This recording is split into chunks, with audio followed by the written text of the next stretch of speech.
cœur des préceptes de l'amour et des désirs de la Grèce antique. Tout au long de l'été, chaque dimanche, je vous propose un podcast qui mettra en lumière une des 10 manières possibles d'aimer selon les Grecs.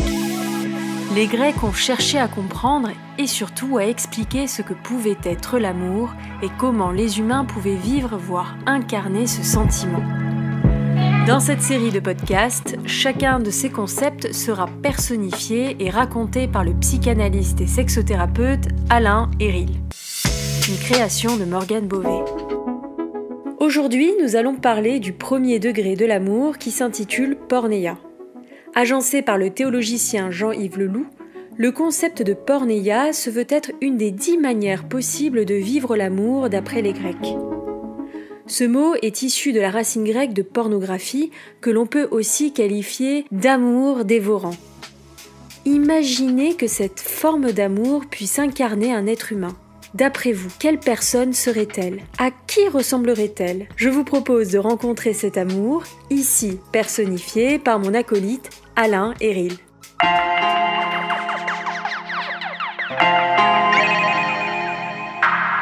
Afin de lancer cette nouvelle série de podcasts, Alain, je te laisse poser les bases et nous expliquer en quoi consistent les 10 degrés de l'amour grec.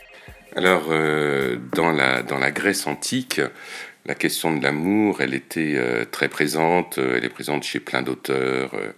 Il y en a un qu'on connaît bien qui s'appelait Ovide, par exemple. Et en fait, les Grecs ont une vision de l'amour qui est une vision plurielle. C'est-à-dire que déjà chez les Grecs, on ne disait pas l'amour, mais on disait les amours.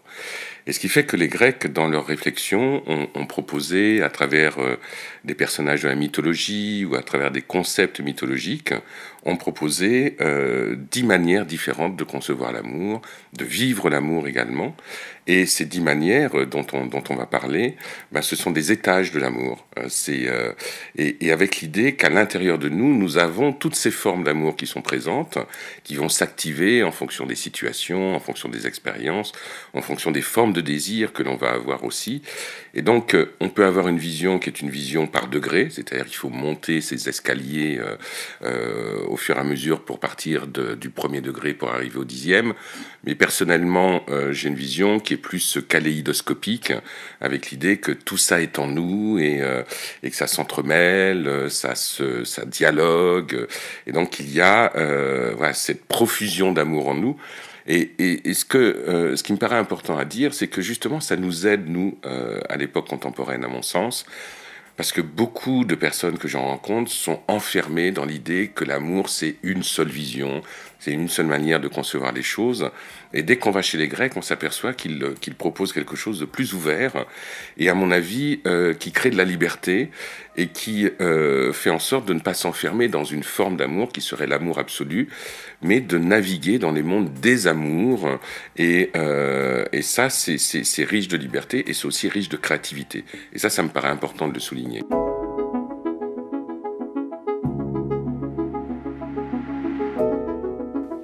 Il semble y avoir qu'une seule forme d'amour qui soit mise en avant par notre société. Selon toi, d'où cela peut venir ? Dans la vision de l'amour que l'on a, et qui est une vision qui s'est développée avec le temps, dans l'histoire, et qui s'est beaucoup développée depuis le IVe siècle après Jésus-Christ, avec l'idée du couple chrétien. C'est Saint Paul qui a mis ça en place, et avec l'idée que quand on est ensemble, alors évidemment c'est très hétéronormé, quand un homme et une femme sont ensemble, c'est un lien indéfectible, parce que c'est la représentation du lien entre Dieu et son Église, et que ça ne se défait pas. Donc du coup, la question de la fidélité, la question de la fusion dans la relation, et la question que l'autre doit correspondre à la totalité des amours.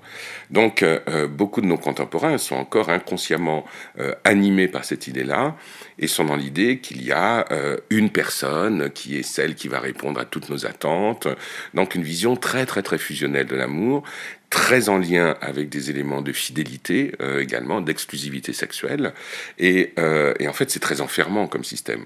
Et c'est très enfermant parce que si l'autre ne répond pas à nos attentes, tout d'un coup, il y a de la frustration, il y a du désespoir. Voilà, c'est toutes ces formes de vécu difficile des ruptures amoureuses voilà, qui font comme si l'autre était notre part manquante. Et dans ce que proposent les Grecs par rapport au petit degré, il n'y a pas de part manquante. À certains moments, oui, ça va être posé, mais il y a d'autres choses aussi qui sont possibles. Donc de fait, la rencontre avec l'autre n'est pas une rencontre d'exclusivité relationnelle ou d'exclusivité sexuelle, c'est une rencontre de multiplicité d'aventures qu'on va vivre avec l'autre, avec soi-même, en naviguant, en voyageant à l'intérieur de tous ces degrés.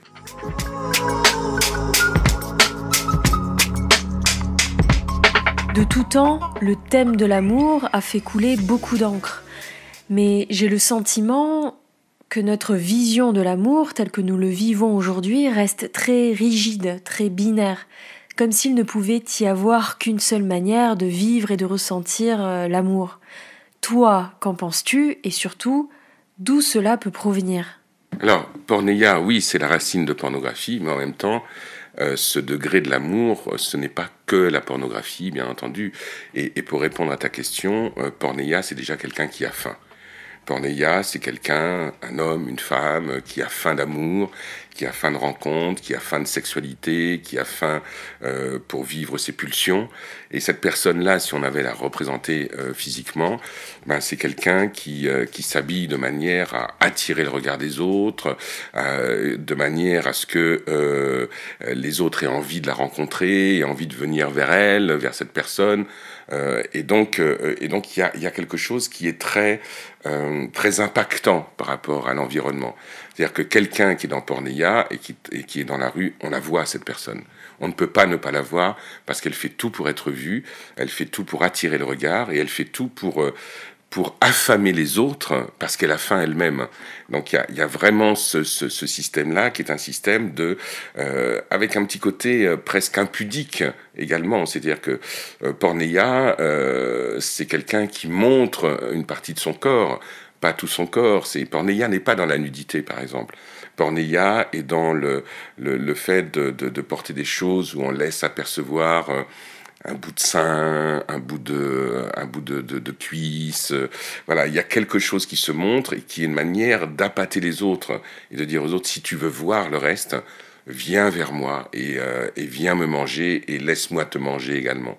Donc il y a vraiment cette dimension de l'appétit chez porneia et qui est une dimension très très très forte, mais qui va au-delà des conventions, c'est très transgressif porneia. C'est-à-dire que quand on est dans porneia, c'est une sexualité, c'est un amour qui ne se préoccupe pas de la morale, qui cherche à aller plus loin. C'est la rencontre sexuelle avec soi-même ou avec quelqu'un d'autre, mais qui se fait dans la profusion et qui se fait dans quelque chose de très sauvage. Il y a de la sauvagerie chez porneia. Justement, qu'est-ce que pourrait dire porneia ? Peux-tu nous partager des phrases, des mots, voire même des onomatopées lorsqu'elle s'exprime ? Ce que pourrait dire porneia, c'est viens manger avec moi la vie de nos corps. Porneia dit c'est bon, oui, il y a vraiment quelque chose qui est de l'ordre d'un oui perpétuel chez porneia. Donc et porneia pourrait dire aussi avec le corps, avec le regard, porneia pourrait dire je t'invite chez moi, viens. C'est-à-dire qu'il y a une hospitalité chez porneia qui est toutes les portes sont ouvertes chez porneia. Donc et dans ces portes ouvertes, il y a la possibilité d'une sexualité et d'un amour, parce que on parle de sexualité, mais c'est aussi de l'amour pour les Grecs porneia. C'est-à-dire qu'il y a un amour sexuel pulsionnel qui existe à travers porneia.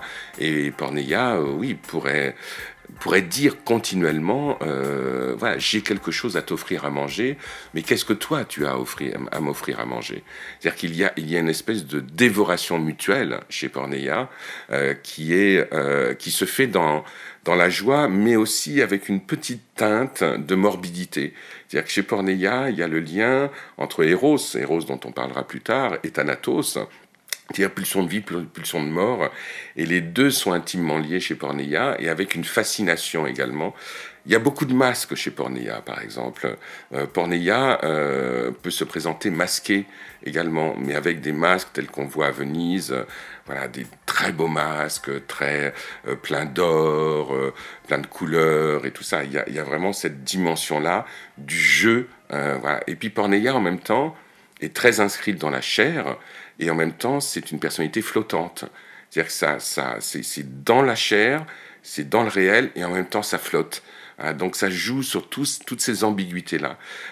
Porneia est un personnage très ambigu, mais c'est cette ambiguïté-là qui fait qu'on a envie d'aller avec elle, qu'on a envie de la désirer, qu'on a envie de vivre une sexualité avec elle, parce que il y a quelque chose de mystérieux chez Porneia. Et ce mystère-là, bien entendu, il est appuyé sur la pulsion, sur la dévoration. Fondamentalement, c'est l'amour appétit, mais on pourrait dire c'est l'amour dévoration également.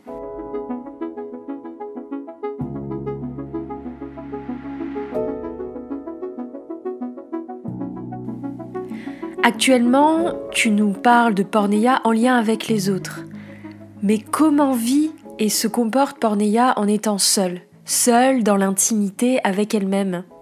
Porneia, c'est aussi fondamentalement la joie de la masturbation. Chez Porneia, il y a une masturbation qui n'est pas une masturbation qui va être dans le sens de compenser ce qu'on n'a pas à l'extérieur. Lorsqu'il y a un amour de soi, parce que c'est de ça dont on parle, c'est-à-dire c'est ultra narcissique, lorsqu'il y a un amour de soi, il est total. Et Porneia n'est pas forcément qu'en lien avec les organes génitaux. Porneia est en lien avec tout le corps. Donc quand Porneia est seule, il y a un amour de son corps. Donc si c'est une femme, un amour de ses seins, de ses fesses, de son entrejambe, du haut de ses cuisses. Et si c'est un homme, il y a une espèce de vénération de son pénis. Voilà, c'est-à-dire qu'il y a quelque chose où il y a une auto-vénération qui existe chez Porneia et qui est spécifique à Porneia. Et donc la masturbation, le plaisir, ne serait-ce que d'être nu en haut d'une colline et de sentir le vent qui pénètre par tous les pores de la peau, ça c'est Porneia. Donc il y a une jouissance à être soi, et c'est cette jouissance à être soi qu'on va partager avec l'autre. Donc quand Porneia rencontre quelqu'un d'autre, Porneia ne va pas demander à l'autre de la faire exister. Porneia existe déjà elle-même de façon tout à fait spécifique. Donc il y a un ultra-narcissisme, mais dans le sens positif du terme. Et quand on rencontre Porneia, on rencontre une personne qui est établie, qui est, qui est finie d'une certaine manière, qui est vraiment incarnée. Porneia est incarnée. Donc Porneia n'a pas besoin de l'autre. Mais peut-être que les autres ont besoin de Porneia. Porneia n'a pas besoin de l'autre parce qu'elle se suffit elle-même. Mais en même temps, l'appétit qu'elle a, et qui va être un espèce d'auto-appétit, c'est-à-dire un plaisir à se dévorer soi-même, c'est aussi reporté sur les autres. Donc il y a une beauté de Porneia toute seule, une magnificence de Porneia qui est là, et qui fait que quand elle est seule, elle est heureuse d'être seule. Et en même temps, je dirais presque que c'est ce bonheur d'être seule qui va amener Porneia à vouloir rencontrer les autres. Comme si Porneia disait aux autres, viens partager qui je suis tellement dans la beauté, tellement dans la pulsion, tellement dans cette force tellurique très inscrite dans la terre, que tu vas voir, quand tu vas me rencontrer, tu vas vivre aussi des choses qui sont extrêmement fortes. Il y a toujours de l'intensité chez Porneia, et une intensité qui souvent est dans l'excès, dans quelque chose. Et puis il y a aussi une radicalité chez Porneia. Porneia, elle va dans cet amour-là, elle y va de manière précise, directe. Voilà, il n'y a pas de négociation avec Porneia, il n'y a pas de diplomatie, si je puis dire. diplomatie relationnelle. Porneia n'est pas dans la séduction. On verra que dans d'autres degrés de l'amour grec, il y a des éléments de séduction, des éléments d'attente et tout ça. Porneia n'attend pas. Elle y va, elle propose, elle prend, elle donne, voilà, et c'est toujours très intense.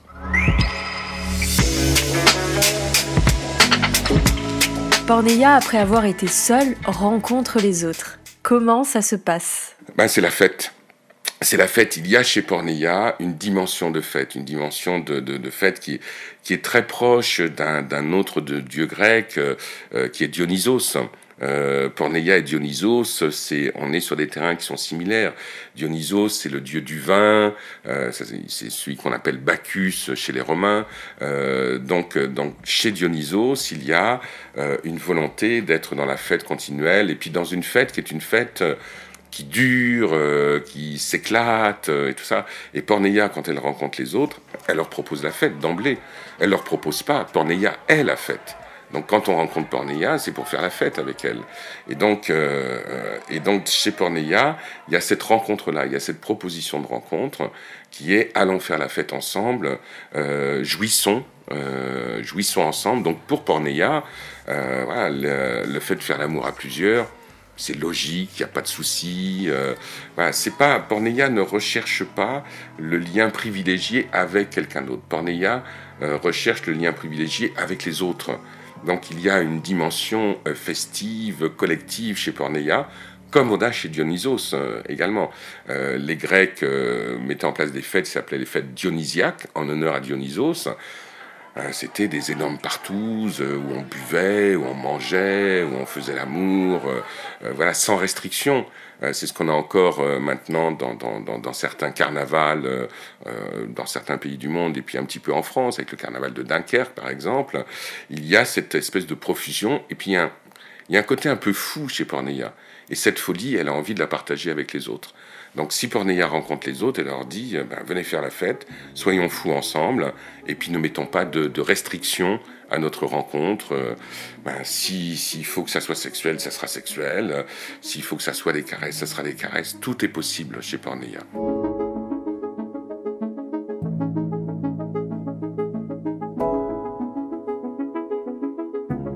Quelle serait la couleur totem de Porneia ? La couleur de Porneia, c'est le rouge. Je pense, mais c'est un rouge profond. C'est un rouge qui est le rouge de tenture profonde. C'est un rouge presque sang. Voilà, c'est un rouge épais. On est à cet endroit-là avec Porneia, et je pense qu'il y a à la fois le rouge et le noir aussi qui sont présents et qui s'associent.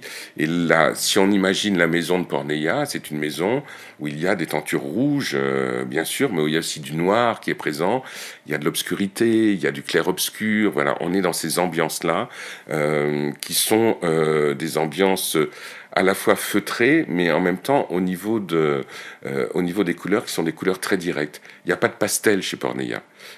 Chez Porneia, la couleur est directe, et c'est surtout le rouge et le noir qui sont présents. Peux-tu nous donner des références cinématographiques, musicales, artistiques qui pourraient faire référence à Porneia et à tout ce que tu viens de nous partager ? C'est-à-dire qu'une référence cinématographique, ce qui me vient, c'est plutôt des ambiances. Il y a la fameuse scène de Eyes Wide Shut, par exemple, dans le château. Là, on est chez Porneia, justement. Autant que je me souvienne, il y a du rouge, il y a du noir, il y a des masques, il y a quelque chose qui en même temps est très dans le corps et puis est un petit peu en suspension. Voilà, cette scène-là, on est chez Porneia. Donc c'est pas de la pornographie directe, parce que c'est pas une scène pornographique, mais c'est une scène où il y a de l'ambiguïté, où on ne sait pas trop où on est, et où il y a du sexuel sous-jacent, et ce jeu entre Eros et Thanatos, entre la pulsion de vie et la pulsion de mort, là on est typiquement chez Porneia. Ensuite, au niveau des références musicales, j'irais vers des formes de musique qui sont plutôt répétitives. Il y a quelque chose chez Porneia qui joue avec le temps. Donc c'est pas des chansons de 2 minutes 30 chez Porneia. Chez Porneia, c'est quelque chose qui est plus étendu dans le temps, Et je pense qu'il n'y a pas forcément de paroles. Il peut y avoir des voix, quelque chose d'un peu ethnique également, mais on est plutôt dans la techno ambiante, dans ce mouvement-là, c'est par vagues. Voilà. Et l'impression quand on rentre dans ces musiques-là, que c'est sans fin et que le corps, il est continuellement mobilisé et qu'il pourrait danser toute la nuit, des jours entiers. Voilà, il y a vraiment ça. Porneia vient musicalement nous chercher dans ces espaces-là. Et c'est une musique qui s'inscrit beaucoup dans le bassin. Bien sûr qui vient beaucoup mobiliser le bassin, mais pas de façon aussi directe que peut le faire la salsa, le zouk ou tout ça. C'est beaucoup plus diffus, beaucoup plus insidieux, beaucoup plus caressant également.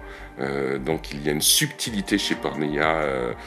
Voilà. Porneia rend le bassin subtil avec la musique qui lui est associée.